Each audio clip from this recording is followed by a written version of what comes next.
Wel, bore da, croeso cynnes i'r Oedfa yn enw yr arglwydd Iesu Grist bore yma. Mae'n iawn fi'n credu, ddim yn rhy hwyr yn ei ddweud blwyddyn newydd dda. I chi, mae'n sil cynta'r flwyddyn newydd a'n gweddio bydd Duw yn bendithio ni heddi ac ar hyd y flwyddyn. Mae'n hyfryd cael dechrau'r flwyddyn yn dod i addoli yr arglwydd gyda'n gilydd. Mae Emyr yn arwen ni yn yr Oedfa bore yma. Ni'n gweddio bendith Duw ar Emyr, dda fe yn harwen ni. Ac yna, fe chi'n gweld mae'r bwrdd wedi osod ar gyfer y cymun, os chi'n credu yn yr arglwydd Iesu Grist fel gwaredwr ac arglwydd. Yna croeso i chi ymuno ni i gymryd y cymun.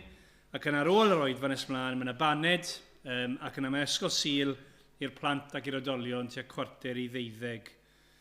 Cwyddiadau'r wythnos, mae gweithgareddau'n dechrau eto fel arfer am nos Fawrth, am 7:45, mae'r cwrdd gweddi fan hyn.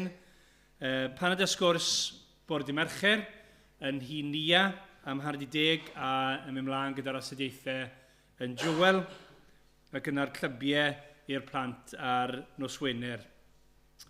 Mae'n fus newydd, felly casgliad y mis y newydd yn mynd i gasglu. Mae United Beach Missions. Mae'n anodd meddwl am dreithau yn ystod mis Ionawr ar oerfel, ond newyddion da, mae'r haf ar y ffordd. Mae'n mynd i gymryd sbel, ond mae ar y ffordd. Ac felly, ni'n mynd i gasglu ar gyfer United Beach Missions a'r gwaith hynny yn ystod y mis, a fi'n siŵr glywon ni mwy am hynny maes o law. Rhywbeth arall yn ni glywed mwy amdano yn ystod yr Oedfa yw ni'n mynd i gael wythnos o weddi. Nid yr wythnos hon, ond yr wythnos ganlynol, a bydd Gwydion yn sôn mwy am hynny nes mlaen, ond cofiwch am yr wythnos o weddi. Ac yna heno, mae'n Oedfa Blygain, dyw'r Nadolig ddim cweit wedi dod i ben. Cyfle i ni feddwl a fyfyrio mwy ar Unedigaeth Crist a cael Oedfa Blygain gyda'n gilydd am 5:00 heno. Dyna'r coeddiadau, yn ei droi at Dduw mewn gweddi.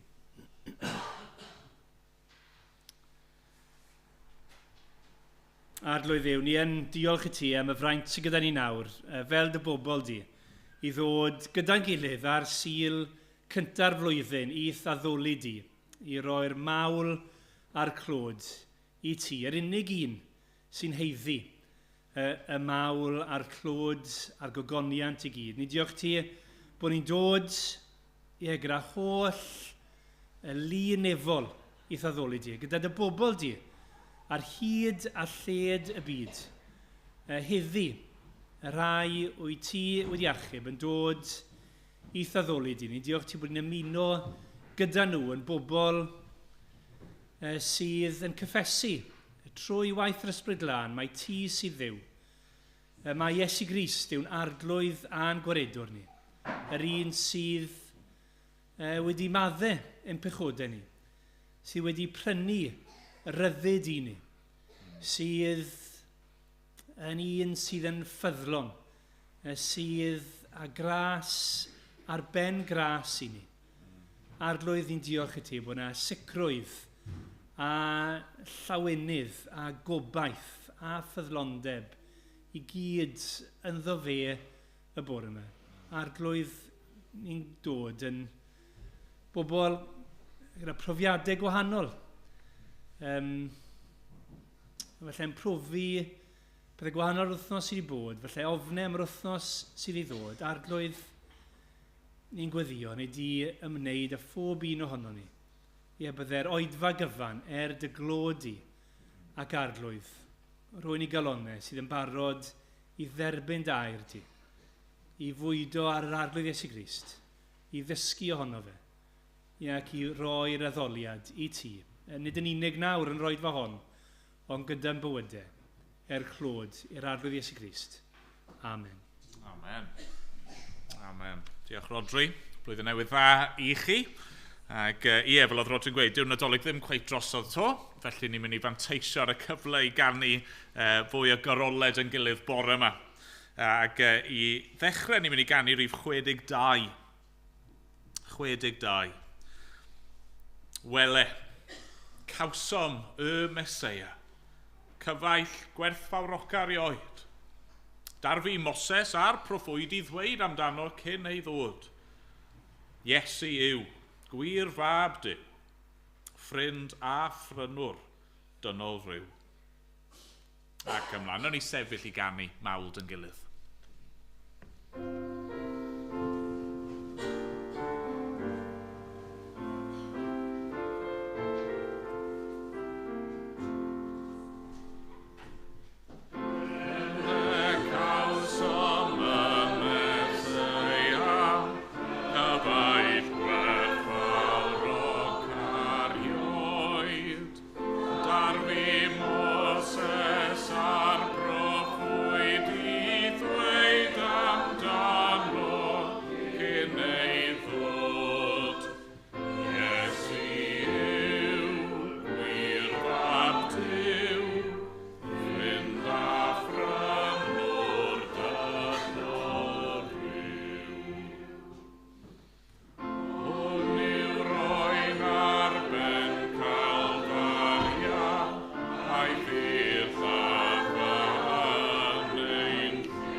Ni'n mynd i ddarllen o air Duw.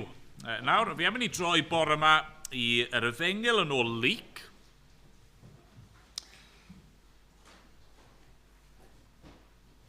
Pennod 2.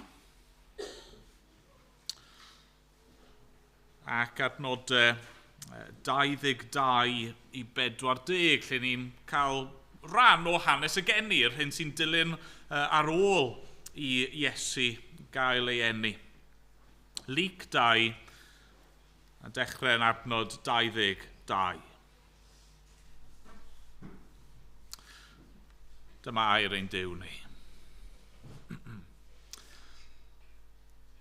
Pan ddaeth amser ei puredigaeth yn ôl cyfraith Moses, cymerodd ei rieni ef, hynny yw Iesu, i fyny i Jerusalem i'w gyflwyno i'r arglwydd. Yn unol ar hyn sydd wedi ei ysgrifennu yng nghyfraith yr arglwydd, pob gwryw cyntafanedig fe'i gelwir yn sanctaidd i'r arglwydd. Ac i roi offrwm, yn unol ar hyn sydd wedi ei ddweud yng nghyfraith yr arglwydd, par o dirturod neu 2 giw colomen. Yn awr yr oedd dyn yn Jerusalem o'r enw Simeon. Dyn cyfiawn a diwiol oedd hwn, yn disgwyl am ddiddannwch Israel. Ac yr oedd yr ysbryd glân arno. Yr oedd wedi cael datguddiad gan yr ysbryd glân na welai farwolaeth, cyn gweld Meseia yr arglwydd. Daeth i'r deml, dan arweiniad yr ysbryd. A phan ddaeth y rhieni a'r plentyn Iesu i mewn, i wneud ynglyn ag ef yn unol ag arfer y gyfraith, cymerodd Simeon ef i'w freichiau, a bendithio Dduw, gan ddweud, yn awr yr wyt yn gollwng dy was yn rhydd o arglwydd, mewn tangnefedd yn unol â thair. Oherwydd y mae fy llygaid wedi gweld dy iachawdwriaeth, a ddarperaist yngwydd yr holl bobloedd, goleuni i fod yn ddatguddiad i'r cenhedloedd ac yn ogoniant i'th bobl Israel. Yr oedd ei dad a'i fam yn rhyfeddu at y pethau oedd yn cael ei dweud amdano.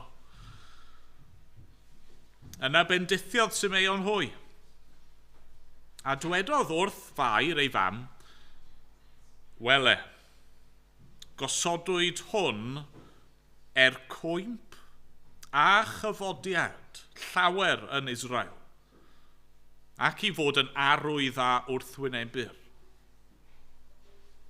A thithau, trywenir dy enau di gan gleddyf. Felly y datguddir meddyliau calonau lawer. Roedd proffwydes hefyd Anna, merch Ffanuel o lwyth Aser. Roedd hon yn oedrannus iawn. Wedi byw 7 mlynedd gyda'i gŵr ar ôl priodi, ac wedi parhau yn weddw nes ei bod yn awr yn 24 oed. Ni byddai byth yn ymadael ar deml, ond yn addoli, gan ymprydio a gweddio, ddydd a nos. Ar awr honno safodd hi gerllaw a moli Duw, a llefaru am y plentyn wrth bawb oedd yn disgwyl ryddhad Jerusalem. Wedi iddynt gyflawni popeth yn unol â chyfraith yr arglwydd. Dychwelsant i Galilea, i Nazareth ei tref ei hunain. Roedd y plentyn yn tyfu yn gryf ac yn llawn doethineb, ac roedd ffafr Duw arno. Amen. Diolch i Dduw am ei air ei i ni. Mae Gwydio mynd i ddod i roi stori'r plant nawr. Diolch Gwydio. Chi'n dod ymlaen i'r blaen.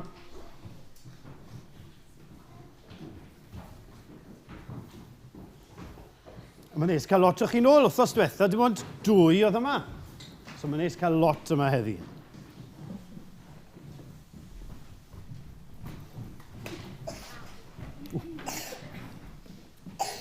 Wel, croeso nôl o'r rhain o'ch chi wedi bod ar eich gwyliau, a mae'n neis cael chi gyd nôl yn y capel gyda ni. A fi jyst yn mynd i siarad pyn bach bore yma am beth oedd yn Emyr yn darllen nawr. Ond cyn siarad am hwnna, cwestiwn i chi. Sawl diwrnod sydd i fynd tan Nadolig? 365. Agos iawn. 353. Mae da ni 353 diwrnod tan Nadolig nesaf. Chi'n edrych ymlaen? Ond mae da ni lot i aros yn dos e. Dros 300 o ddiwrnodau tan Nadolig. Pan i chi yn deffro bore Nadolig, sut ydych chi'n teimlo? Chi'n teimlo, na, Nadolig arall. Neu chi'n jympo lan a chi'n gweud, Nadolig, a chi'n deffro pawb lan? Ie, fel la. Fi dwi'n dal dwi'n bach fel la. Excited. Wel, oedd yn Emyr yn siarad am y dyn yma, Simeon, ni'n gwybod beth oedd oedran falle oedd e'n ddyn eitha hen, a oedd e wedi bod yn disgwyl ac yn aros am dros 353 o ddiwrnodau, nid am Nadolig, wel, mewn ffordd, y Nadolig cyntaf oedd e'n edrych ymlaen am Iesu Grist. Oedd e'n gwybod, oedd Duw wedi dweud wrtho fe, cyn i ti farw, byddi di yn gweld y Meseia, yr un fi wedi dewis i achub, i ryddhau pobl. Ac oedd e'n mynd i'r deml, ac y diwrnod yma mae'n mynd, a mae'n gweld y gŵr a gwraig mae'n dod mewn efo babi bach, a mae'r ysbryd glân yn gweud, dyna'r Meseia. Dyna'r un mae Duw wedi anfon i achub ni. A mae Simeon yn mynd at Joseph a Mair, a mae'n siŵr bod nhw ddim yn siŵr beth i wneud. Ond mae'n lle afel yn y babi. A mae'n gafel yn y babi bach, a mae'n llawen, Mae'n siŵr fod e'n meddwl, wel, na fabi hyfryd. Ond mae'n gweld lot mwy na hwnna. Mae'n gweld hwn yw, pwy oedd e? Iesu Grist. A hwn yw y Meseia, hwn sy'n mynd i achub fi. A mae'n teimlo, A wedyn mae'n wraig hen iawn. Mae hi'n yn gweld a mae hi'n sylweddoli, dyma y Meseia. Ac fod hi'n hen, mae hi'n mynd allan o'r deml a mae hi'n excited, mae eisiau dweud wrth pawb arall. Mae'r Nadolig wedi dod, mae'r Meseia wedi dod. Yr un yma sydd yn mynd i achub ni. Nawr, i chi, ni'n gweddio amdano chi yn aml iawn. A ni'n gweddio byddwch chi'n dod i wybod am y llawenydd o adnabod y Meseia. Sym rhaid i ni aros 353 o ddiwrnodau. Gallwn ni lawenhau, llwn ni ddod i adnabod Iesu Grist heddiw. Llwn ni weddio, please, maddau fi, achub fi. Llwn ni jyst weddio yn gyflym efo'n gilydd, ie? O Dduw ein tad ni yn, diolch bod Iesu Grist wedi dod. Ni'n diolch bod Simeon a Anna wedi gweld Iesu Grist. Ond diolch bod ni yn gallu dod i wybod am Iesu Grist a adnabod hyd yn oed yn awr. Helpa ni i ddeall mwy a mwy am hyn os gwelid i fod yn dda. Derbyn ni yn ddiolchgar am pob beth ni wedi cael. Diolch am ddod yn ni nôl at ein gilydd nawr. A ni'n gweddio bydde di siarad gyda ni heddiw os gwelid i fod yn dda am bod ni'n gofyn pob peth yn enw Iesu Grist. Amen. Diolch yn fawr os ewch chi nôl. Nawr, fel oedd Rodri yn sôn, bwriad yw wythnos i yfori, cael wythnos o weddi. Nawr, fi'n siŵr bod ni gyd fan hyn yn hollol convinced, heb i ni weddio, dylen ni ddim disgwyl dim byd. Duw sy'n dod â ffrwyth, Duw sy'n achub y neidiau pobl, Duw sy'n gallu siarad gyda ni, a mae'r fraint a'r cyfrifoldeb gyda ni i weddio. Gai annog chi y ddechrau flwyddyn, dewch i'r cwrgweddi. Os chi ddim yn arfer dod, dewch unwaith y mis i ddechrau.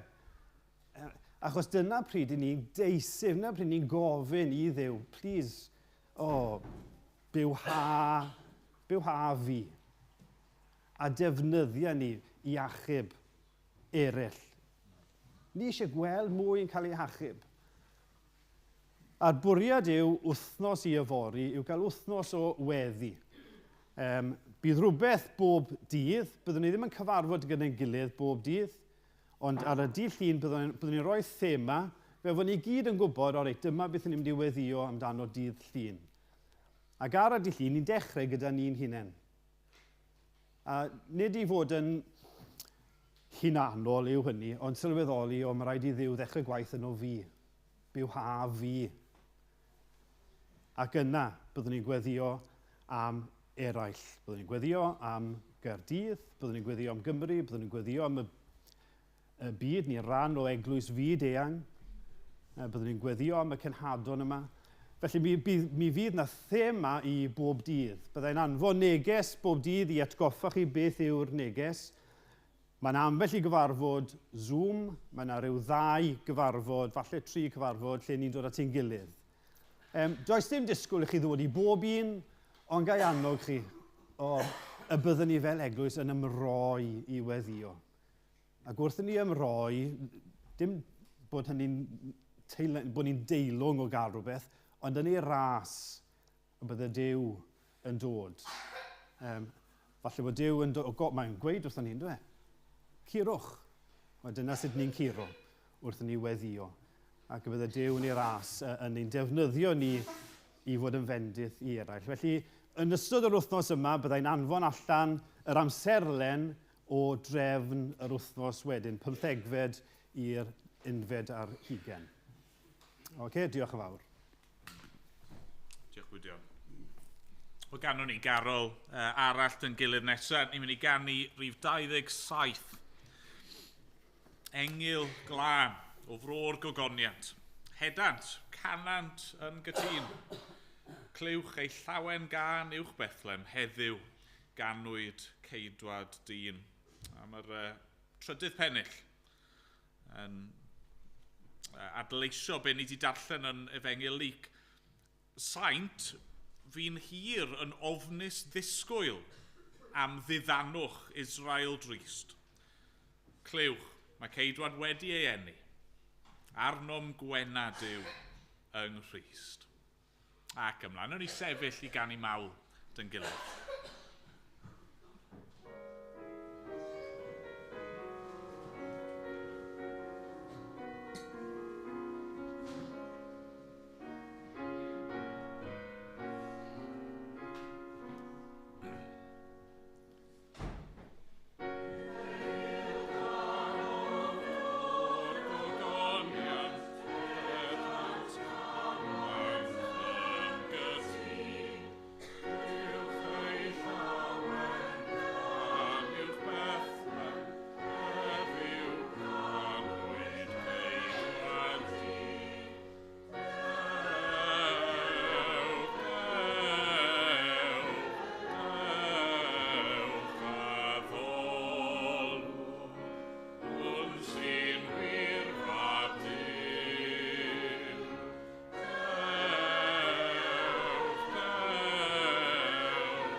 Gan i air bach o weddid yn gilydd, nhw'n i weddio.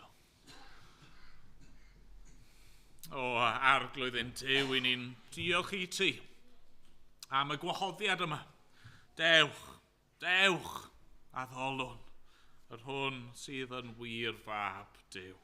Ac yn diolch i ti am yr arglwydd Iesu Grist, mae fe yw ein ceidwad ni.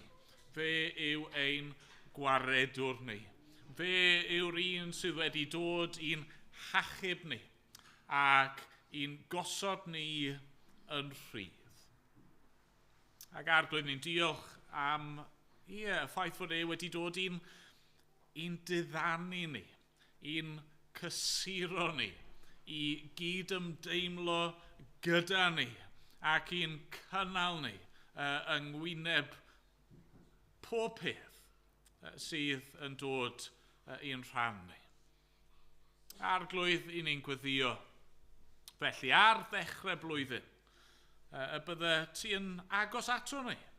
Y byddwn ni'n derbyn y gwahoddiad yma i ddod at y ti, ac y byddwn ni'n ymwybodol o dy wyneb di fel petai yn gwenu, yn disgleirio arno ni. Dad, ni'n gweddio y byddai'n profiad ni yn debyg i Simeon.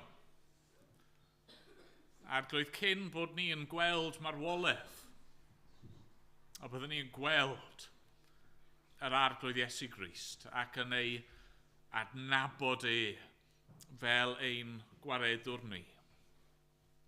Dad, ni'n gweddio a byddwn ni yn profi y ryddid yna sydd dim ond yn dod trwy ffydd yng Nghrist. A ni'n gweddio hefyd y byddwn profiad ni fel Anna, arglwydd, y byddwn ni yn bobl sydd wedi ymroi i ti, i dyfolu di, i weddi ac ympryd a dygeisio di, ac i enwir i dyrannu di gydag eraill. Arglwydd, mae gennym ni newyddion da i'w rannu, a ni'n gweddio, am y flwyddyn sydd o'n blaenau ni, a bydde di yn gosod y pethau yma nawr yn rymus ar ein calonau ni, a byddwn ni eisiau mwy ohono ti, ac a byddwn ni eisiau profi mwy o yr bywyd tragwyddol yma mae Crist wedi ei ennill i ni, ac arglwydd y byddwn ni eisiau rannu hynny gyda'r eraill. Helpa ni, fel eglwys, helpa ni ar lefel bersonol, unigol hefyd. I ni eisiau ti weithio yn ein calonau ni, o Dad. I ni eisiau dy garu di yn fwy. O arglwydd, ni'n dod felly yn cyflwyno'n hunan i ti nawr, yn cyflwyno'r flwyddyn sydd i ddod, ac arglwydd ni'n diolch bod y cwbl yn dy law di. Beth bynnag fydd, fydd yn dod. Beth bynnag fyddwn ni'n gwynebu, beth bynnag fyddwn ni'n dioddau, arglwydd. Diolch dy fod ti gyda ni. O arglwydd, a ni di ddod yn agos nawr felly trwy'r air. Arglwydd i ni eisiau bod yr ysbryd glân yn dod arnom ni ac yn ein harwain ni. Diolch bod ti wedi'n harwain ni i'r lle hwn, ond arglwydd nawr a wneud i arwain ni i'r gwirionedd. Os gweli ti fod yn dda. Amen bod ni'n gofyn y pethau hyn yn enw yr arglwydd Iesu Grist. Amen. Amen. Ni'n mynd i ganu carol arall. Nawr, rhif 29. Henffych i ti, faban sanctaidd, plygu'n wylaidd i ti wnawn, gan gydnabod yn ddifrifol werth dy ddwyfol ras a thawn. O ymuned dearolion i dy ffyddlon barchu byth, gyda lluoedd nef y nefoedd, yn dy lysoedd iôn dilydd. Ac ymlaen, nhw'n i sefyll i ganu.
Yr un o'r themau sy'n codi yn gyson, mae trwy'r Beibl i gyd mewn gwirionedd, yw rhyddid. Rhyddid, cael eich gosod yn rydd. Mae'n rhan hollol ganolog, hollol hanfodol i stori fawr y Beibl. Mae'n rhan ganolog i beth ni wedi bod yn dathlu dros y Nadolig, sef bod Duw yng Nghrist yn gosod ei bobl yn rydd. Mae'r Beibl yn dweud, yn naturiol, ein sefyllfa ni yw ein bod ni yn gaeth. Ni yn geithion, ni'n gaeth weision. Ac mae Crist wedi dod i'n rhyddhau ni. Nawr wrth gwrs, mae yna lot o agweddau gwahanol i'r ryddid yna, a sdim modd i ni feddwl amdano nhw i gyd y bore yma. Ond yn yr adran ddarllenon ni, mae'r syniad yma yn dod drosodd yn glir. Mae reit yng nghanol yr adran yn dydy. Edrychwch eto ar eiriau Simeon, adnod 29. Yn awr, yr wyt yn gollwng dy was yn rhydd o arglwydd. Mewn tangnefedd, yn unol a thair, oherwydd y mae fy llygaid wedi gweld dy iachawdwriaeth. A ddarperais dyngwydd yr holl boblwydd, goleuni i fod yn ddatgyddiad i'r cenhedloedd ac yn ogoniant i'th bobl Israel. Mae Simeon yn sôn am ryddid ac yna Anna ar y diwedd yn llefaru am y plentyn wrth bawb oedd yn disgwyl rhyddhad Jerusalem. Ar ddechrau blwyddyn newydd, fi eisiau i ni i wybod, os chi'n Gristion, chi'n rydd. Fi eisiau chi allu dweud gyda Simeon, nawr rwyt yn gollwng dy was yn rhydd o arglwydd. Ac fi eisiau ni, fel pobl yr arglwydd, pobl rydd i fyw yng ngoleuni hynny yn ystod y flwyddyn hon. Ac os nad i chi eto wedi credu, os nad i chi eto yn Gristion, os ydych chi ar hyn o bryd yn dal i fod yn gaeth, fi'n gweddio mai eleni, neu hyd yn oed bore yma, byddwch chi yn dod i brofi y rhyddid hwn. Felly, sut mae Crist yn ein gosod ni yn rydd? Fel wedi gweud, mae yna cymaint o agweddau gwahanol i'r ryddid yma.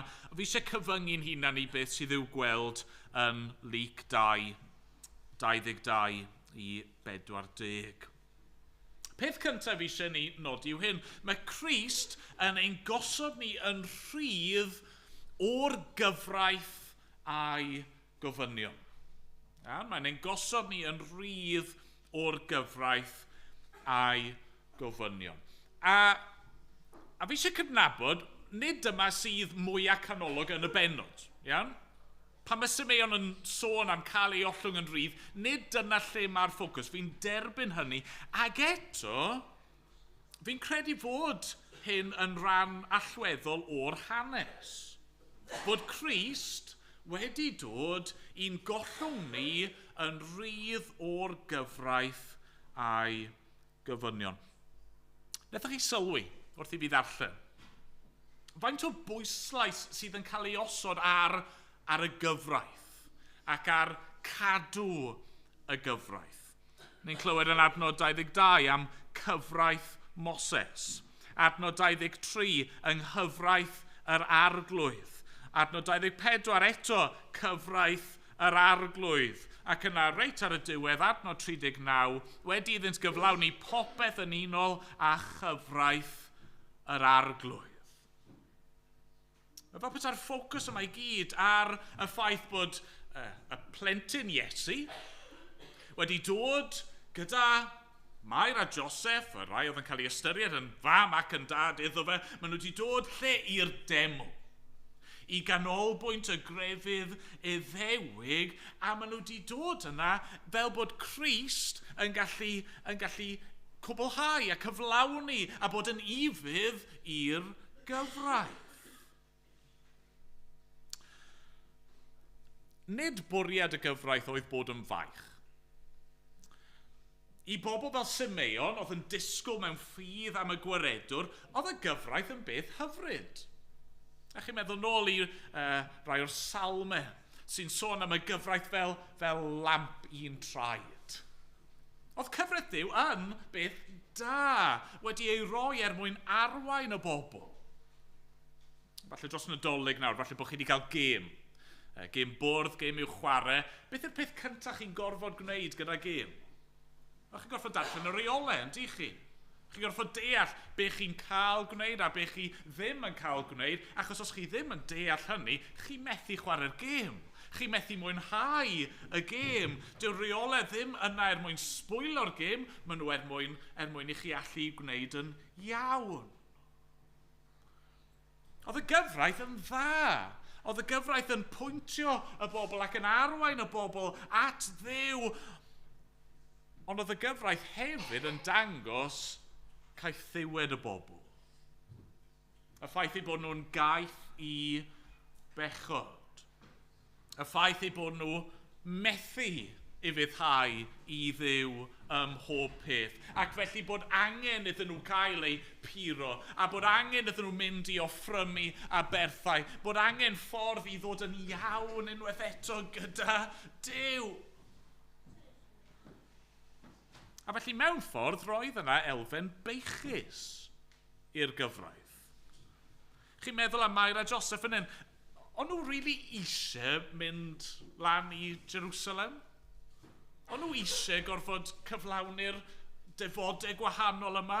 Wel, o'n nhw eisiau mwyn plesio Duw, ond ar yr un pryd mewn llawer o ffyrdd bydde pethau gwell ganddyn nhw i wneud gyda'i harian a'i amser nhw, ond maen nhw'n cyflawni e.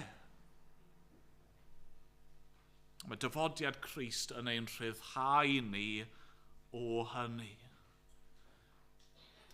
I ni ddim gorfod gwneud y pethau hyn mwyach. I ni ddim yn gorfod mynd lan i Jerusalem i puro yn hunan, neu i ladd anifeiliaid mwyn delio gyda'n pechod ni, achos mae Crist wedi dod, a mae e wedi cyflawni pob manylun o'r gyfraith, hyd yn oed pan oedd e'n fabi. A methu gwneud y pethau yma dros dy fe ei hun. Mae wedi cyflawni y cwbl ac wedi cyflawni'r gyfraith yn llwyr.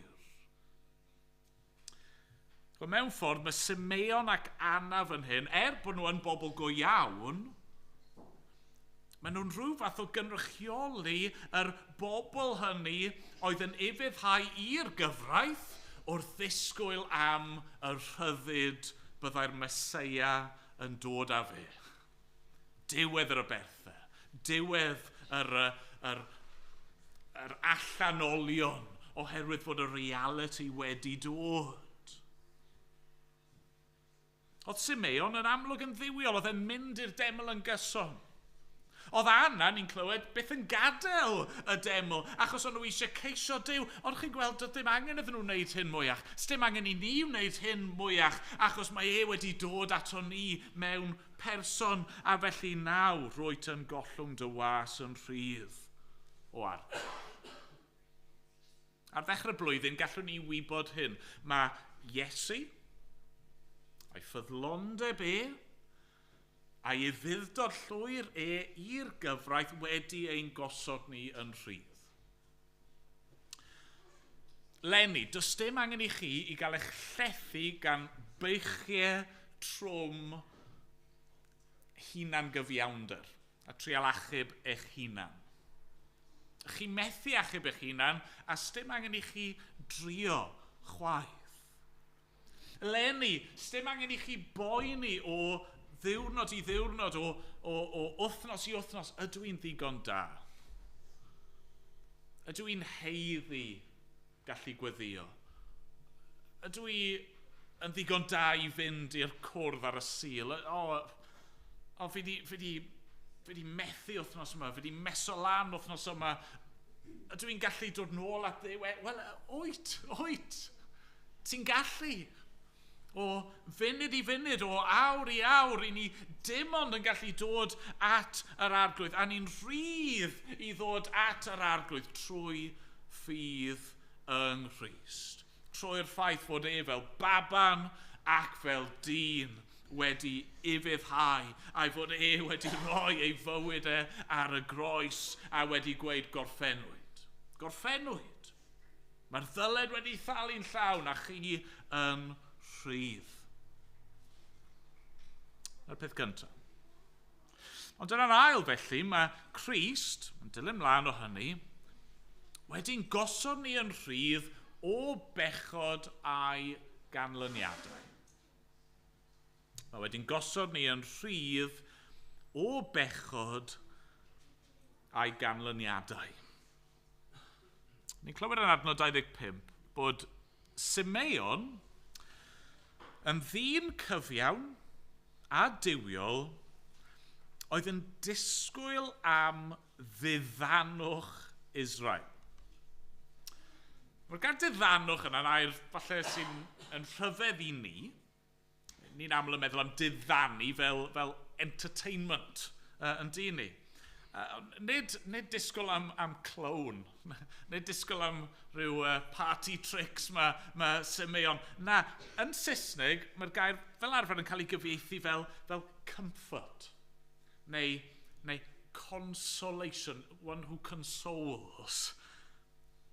Mae Simeon yn disgwyl am un fydd yn dod a chysur, a chariad, a thynerwch i Israel.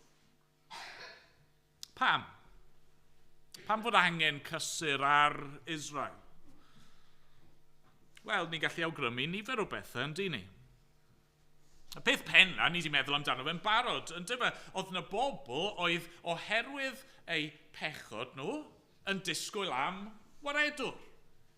O'n nhw'n caru'r arglwydd ac yn nhw'n ceisio'r arglwydd ac yn nhw'n ufuddhau i'r gyfraith achos bod nhw eisiau plesio Duw, ond o'n nhw'n gwybod bod nhw'n methu cyfiawnhau eu hun a felly o'n nhw'n disgwyl. Disgwyl am y Meseia. Disgwyl am y brenin o Duw wedi ei addo. Ond wrth gwrs, nid jyst pechod sydd yn ein gwynebu ni, ond canlyniadau pechod yn y byd hefyd yn dyfa. Chi'n meddwl am y sefyllfa fan hyn yn y ganrif gyntaf yn Jerusalem, oedd gennych chi Herod, arweinydd creulon, yn rheoli mwyn fe ei hun. Ar ben hynny, oedd gennych chi gorthrwm yr Rufeiniaid. Yr ymerodraeth Rufeinig yn pwyso ar y bobl. Ac yna gallwn ni ychwanegu ar ben y pethau diwylliannol cymdeithasol yna, trafferthion bywyd. Just bywyd bob dydd. Ni'n cael blas o hynny yn yr adran yn dyn ni. Chi'n meddwl am Mair a Joseph, maen nhw'n dod yna i gyflawni cyfraith yr arglwydd, a be maen nhw'n cyflwyno yn adnod 24, par o dirturod neu 2 giw colomen. Maen nhw'n cyflwyno yr offrwm rata posib, nid achos bod nhw'n stingy, ond achos bod nhw'n dlawd. Achos na'r cwbl o'n nhw'n gallu fforddio, achos oedd amser ag arian yn bryn. Ni'n clywed am Anna wedyn. Rai diwiol yma oedd yn briod, ond nath golli ei gŵr yn ddigon buan ar ôl priodi, ac am flynyddoedd hir wedyn mae hi wedi bod yn rai gweddw ac ar ei phen ei hunan. Pechod a canlyniadau pechod, mae'n effeithio nhw'n i gyd. Ond yn awr, rwyt yn gollwng dy was yn rhydd o arglwydd. Mae Crist wedi dod. Mae e wedi dod i'n gosod ni yn rhydd. Ie, yn rhydd o'n pechod. Ac ie, yn rhydd o ofni canlyniadau pechod. a grym canlyniadau pechod ar ein bywyd ni. Mae wedi dod, fel ni'n clywed yn adnod 32, yn oleuni i fod yn ddatguddiad i'r cenhedloedd ac yn ogoniant i'th bobl Israel. Mae wedi dod mwyn i'w oleuni ei llywyrchu yng nghanol ein tywyllwch ni. Nawr, dyw hynny ddim yn golygu bydd na ddim trafferthio. Mae'r ffaith bod Crist yn achub ni o'n pechod ac yn rhoi bywyd tragwyddol i ni. Dyw hwnna ddim yn golygu nawn ni ddim cael amseroedd anodd. Dyw ddim yn golygu bydd ein anghenion ni yn diflannu yn syth. Na dim byd fel hynny. Ond ni ddim angen poeni am hynny mwyach.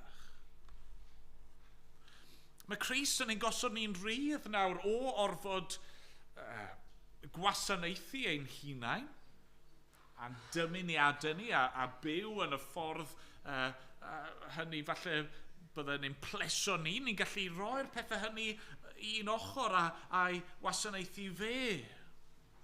Ni ddim yn gorfod roi mewn nawr i ddisgwyliadau cymdeithas chwaith. Ni'n gallu sefyll yn wahanol i'r byd o'n cwmpas ni, a bod yn bobl arbennig iddo fe, a gwybod beth bynnag sy'n digwydd efo y llywodraeth.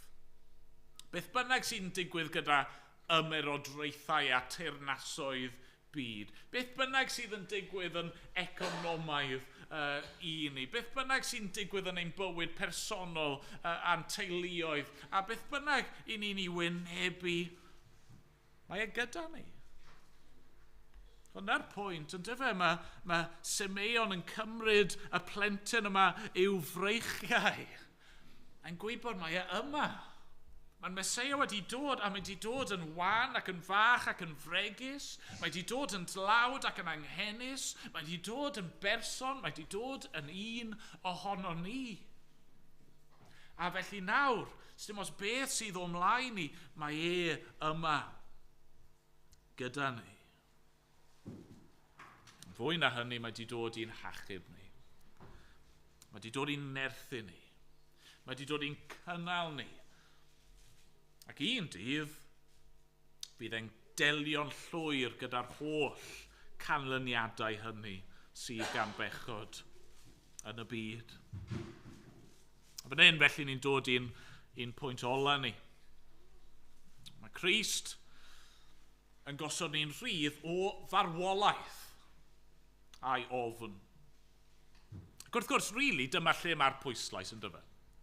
Dyma lle mae ffocws Simeon. Achos o Duw, yn garedig iawn wedi datguddio i Simeon, bydde fe ddim yn marw nes bod y Meseia yn dod. Ond mewn ffordd, dyma lle mae'r pwyslais hefyd, achos mae marwolaeth yn crynhoi popeth i ni di meddwl amdano mor belled, yn dydy. Mae marwolaeth yn bodoli oherwydd bod ni di torri cyfraith Duw. Mae marwolaeth yn, marwolaeth yw yr esiampl pennaf o effeithiau pechod a chanlyniadau pechod. Marwolaeth yw'r gelyn mawr ola sydd yn ein gwynebu ni i gyd. Mae marwolaeth yn real iawn i lawer o bobl yn ein byd ni. Mae'n rhan o'r byd heddi, mae marwolaeth yn rhywbeth sydd yn cael ei weld a'i brofi bob dydd. Falle i ni, dyw hynny ddim cweit mor wir. Mae marwolaeth yn rhywbeth ni wedi gallu cadw chydig o bellter i ffwrdd oddi wrtho fe, yn dydy. Rhywbeth sy'n digwydd mewn ysbyty neu mewn cartre hyn bobl a weithiau ni ddim hyd yn oed yn gweld y corff o rhywun ni'n caru sydd wedi marw a ni'n trial gwarchod ein hunan fel cymdeithas o hynny, ond mae'n dod i ni gyd. Dyma'r great equaliser, nag yma. Hen neu ifanc, gwryw neu benyw, cyfoethog neu tlawd, iddew neu cenedl ddyn, dy'r pethau yna ddim yn ei gwahaniaeth ydyn nhw. Chi'n gallu osgoio, chi'n gallu trial arafu y broses, chi'n gallu trial anwybyddu ond mae e'n dod. Oedd Simeon ddim yn gwybod pryd bydde fe yn gweld marwolaeth, ond oedd ganddo fe'r cysur o wybod yn gyntaf bydde fe yn gweld gwyneb y gwaredwr. A nawr felly mae'n dweud, roedd yn gollwng dy was yn rhydd. Oedd e'n gwybod sdim ots nawr, gallai farw nawr. Gallai farw'r foment hon. A byddai'n ddedwydd, achos fi wedi I weld e. I ni'n gallu profi'r un peth. I ni'n gallu profi'r un rhyddid y bore yma. Sdim dal beth sydd o'n blaen ni. A fydd pob un yn ystafell yma'n gweld diwedd 2024? Yn gobeithio. Ni ddim yn gwybod. Gallwn ni wynebu hynny heb ofn. Ac os ni ddim angen ofni marwolaeth, wel, ni ddim angen ofni unrhyw beth arall. Daw i'n rhan chwaith. Os yw Duw trosom, pwy all fod yn ein herbyn? Ni'n rhydd. Ni'n rhydd. Hyd yn oed wrth I ni ddisgwyl am ail ddyfodiad Iesu pan fydd e yn gadael I ni profi'r rhyddid yna yn llawn am dragwyddoldeb. Gai ofyn, ydych chi'n gallu dweud bore yma, gyda Simeon, nawr rwyt yn gollwng dy was yn rhydd o arglwydd. Fi eisiau gorffen gyda just un sylw bach.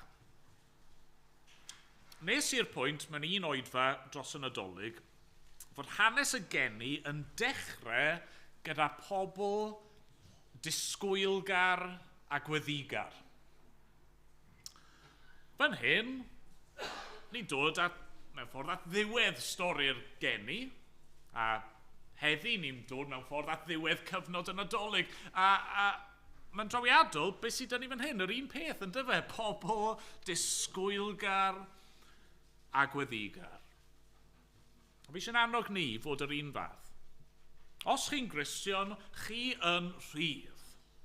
Ond wrth I ni ddisgwyl am yr ryddhad terfynol yna, wrth I ni ddeheu am bobl eraill I gael ei rhyddhau hefyd, gadewch I ni fod yn ddisgwylgar ac yn weddigar.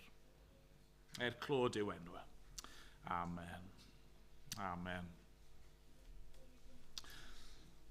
Ni'n mynd I ganu Carol eto, cyn bod ni'n dod at y cymyn. Rhif 40. Rhif 40. O angau. Pa le mae dy golyn? Lle mae dy sting di? O uffern. Ti gollais dy dydd. Y baba yna anwyd y methlem orchfygodd bob gelyn y sydd. Nid rhaid I blant Seion ddim ofni mynd adref dan ganu tua'i gwlad. Mae ffordd hwy yn rhydd tuag yno. A honno, a gorwyd, a gwaed. Nawn ni sefyll I ganu.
O'n i'n dod yn awr at bwrdd y Cymyn, ac falle, wrth i chi rando bore yma ar hanes Simeon ac Anna, falle bod chi wedi meddwl eich hun, wel, iawn iddyn nhw. Oedd e'n rwydd i Simeon ddweud y pethau hyn, cafodd ddal Iesu yn ei ddwylo. Chi'n gwybod be? Fi'n trio dweud hyn yn ofalus. Bore yma, ar un lefel, i ni'n gallu gwneud yr un peth. Nid fod y bara a'r gwyn yma yn troi mewn i gorff a gwaed llythrenol yr arglwydd Iesu Grist, ond mae Iesu wedi rhoi yr pethau hyn, yr bara a'r gwyn yma, fel arwyddion o'i Aberthe ar y groes. Y bara yn arwydd o'i gorff yn cael ei dorri, y gwyn yn arwydd o'i waed yn cael ei dywallt, ac wrth i ni dderbyn, mewn ffydd, mae'r ysbryd glân yn gadael i ni fwynhau ein undod ni gyda Christ. Ac trwy ffydd, felly, i ni'n derbyn Christ yn bwydo arno fe, ac felly ar un lefel, fi'n credu bod e'n iawn i ddweud, ar un lefel bod ni yn derbyn ac yn dal fan hyn. Christ, mae e gyda ni. Mae e gyda ni, mae'n bresennol, ac wrth i ni fwyta, ac wrth i ni yfed, i ni'n gymryd i fewn ac yn pwyso arno fe.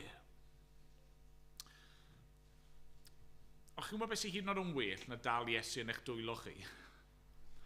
Beth sy'n hyd yn oed yn well yw fod yn dal ni yn ei ddwylo fe. A mae yna ddewyd yn does. Yn Deuteronomium 33, ni'n clywed am hyn, Dyw yr oesoedd yw dynoddfa, ac oddi tanodd mae'r breichiau tragwyddol. Dros y flwyddyn yma, gallwn ni wybod fod dwylo Dyw, breichiau cadarn Dyw, oddi tano ni, yn ein dal ni, yn ein cario ni, ac yn ein cynnal ni. Felly nawr, os ych chi'n Gristion, i ni'n gwahodd chi i gymryd, i fwyta ac i yfed mewn ffydd, ac i fwynhau y ryddid yna mae Christ wedi brynu drostoch chi, trwy ei gorff, trwy ei waed. Os chi ddim yn Gristion, os chi ddim eto di profi y ryddid yna ni wedi bod yn sôn amdano fe, i ni'n gofyn i chi beidio cymryd. Wrth i'r bara a'r gwyn cael ei ddosbarthu, just gadewch iddo fe fynd heibio a defnyddiwch yr amser yma nawr. Dawel bach yn eich calon mewn gweddi i geisio yr arglwydd, i ofyn iddo fe am y rhyddid yna ac i weithio yn eich calon chi. Mae'n nodi mae'r bara'n ddi-glwten, mae'r gwyn yn ddi-alcohol, felly peidiwch gadlu hynny fod yn rwystyr chwaith.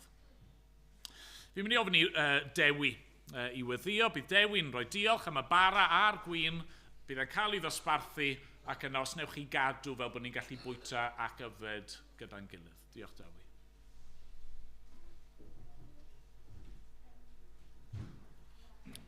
Diolch ni weddio.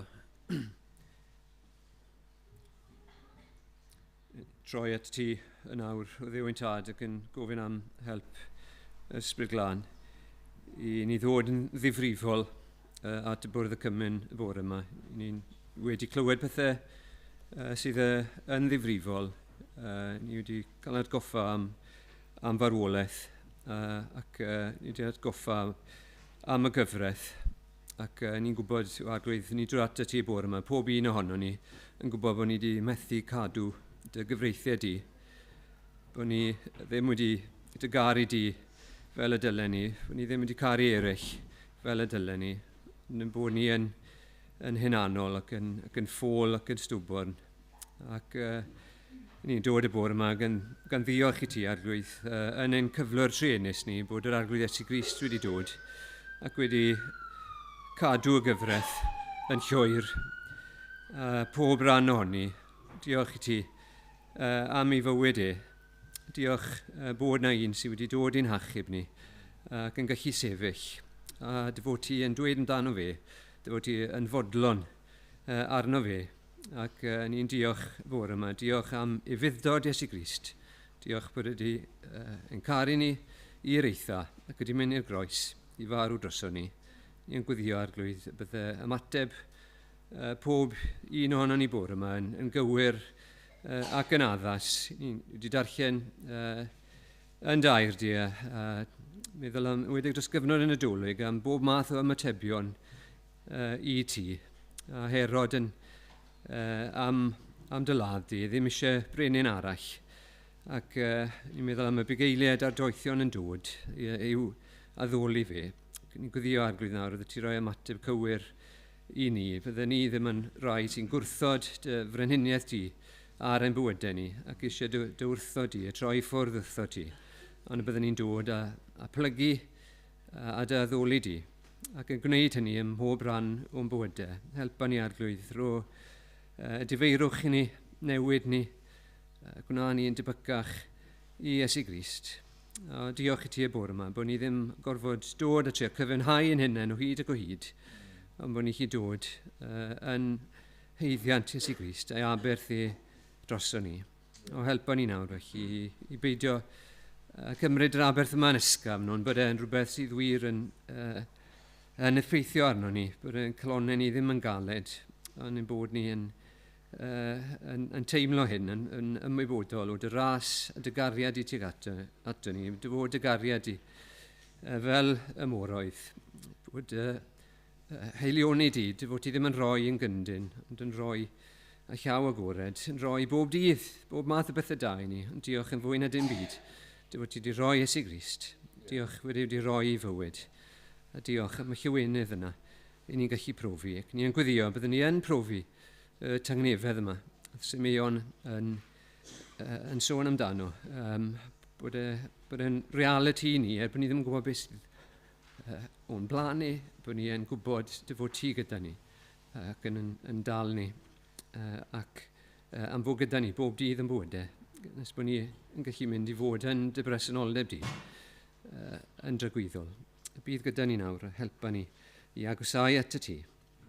Ni'n gofyn hyn yn enw Iesu Grist. Amen.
Neu lythyr at yr eglwys yng Nghorynth. Mae'r apostol Paul yn ysgrifennu hyn.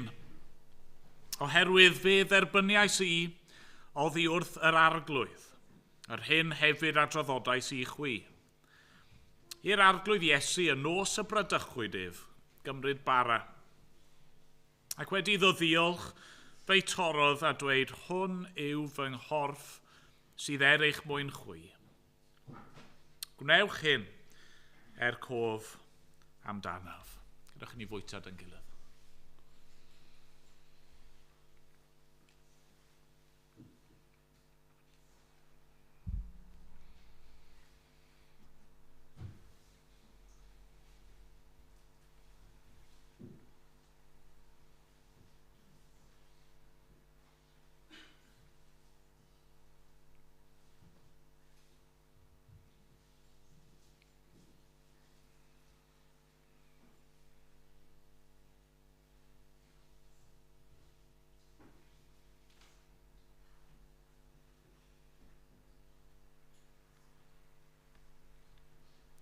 Yr un modd hefyd fe gymerodd y cwpan ar ôl swper, gan ddweud y cwpan hwn yw'r cyfamod newydd yn fy ngwaed i. Gwnewch hyn bob tro yr yfwchydd, cof amdanof.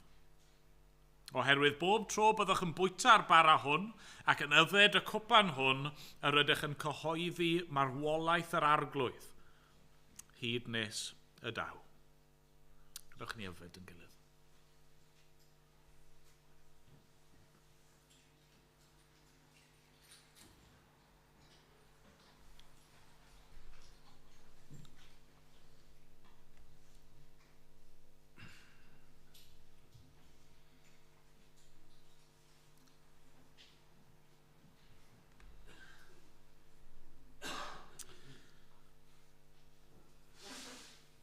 O arglwydd yn Duw, i ni diolch i ti, felly am y pethau ni wedi clywed a gweld yn dy air di'r bore yma.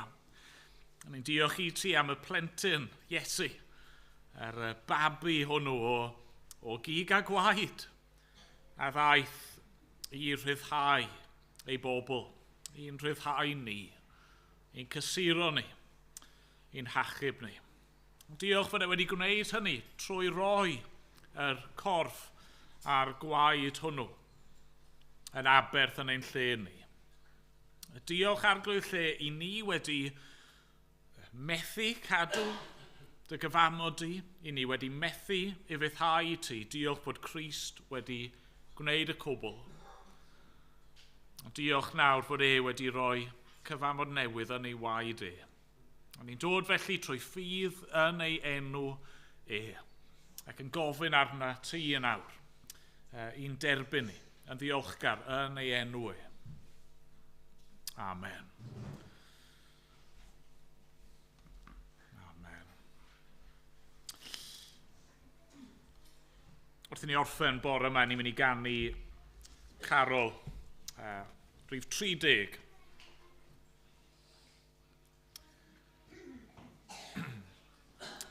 Hosanna, Hallelujah. Fe anwyd brawd i ni. Fe dalodd ein holl ddyled ar fynydd Calfari. Hosanna, Hallelujah, brawd ffyddlon di-wahan. Brawd erbyn dydd o gledu.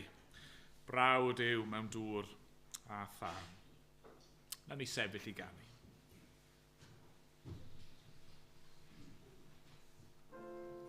Hallelujah.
nawr bydde di ras ein harglwydd Iesu Grist, a chariad Duw, a chymdeithas yr ysbryd glân, bod gyda pob un ohono ni o'r awr hon ac hyd byth. Amen.